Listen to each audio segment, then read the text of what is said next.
Bonjour à tous, aujourd'hui une petite vidéo un peu spéciale pour vous présenter quelques jeux qui sont très compliqués ou compliqués à trouver en tout cas sur la Super Nintendo. Donc on commence par le Spawn que vous voyez ici. Donc assez compliqué à trouver. Quand je dis assez compliqué, c'est en français bien évidemment.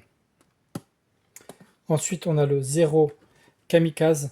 Celui-là pareil, assez compliqué à trouver en français.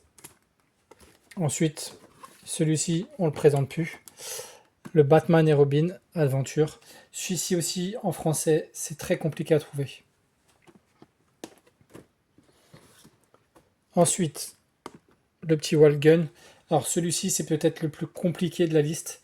Euh, En plus, il est cher, donc c'est vraiment très compliqué à trouver. Ensuite, il y a aussi celui-ci. Celui-ci aussi, pardon. Il est très compliqué aussi à trouver à un bon prix. Voilà, en français, c'est très compliqué à trouver. Celui-ci, c'est pareil. En français, il devient compliqué à trouver. Il est très prisé des gens. Les gens l'aiment beaucoup. Soul Blazer. C'est vraiment un très bon jeu. Celui-ci, je le présente plus. Le petit Vampire Kiss. Celui-ci, c'est peut-être l'un des meilleurs de la liste. Un très bon jeu. Il est très copié. Il faut savoir qu'il y a beaucoup de faux en circulation de ce jeu-là. Et son prix aussi fait un peu mal. Celui-ci, c'est peut-être l'un des moins chers de la liste, mais il n'est pas forcément évident. Je dis pas qu'il est rare, mais il n'est pas forcément évident à trouver en français. C'est un peu comme celui-ci. Il n'est pas rare, ultra rare, mais il commence à être compliqué. Là, c'est surtout le 2 qui est très compliqué à trouver. Le 1 commence aussi à être bien compliqué à trouver.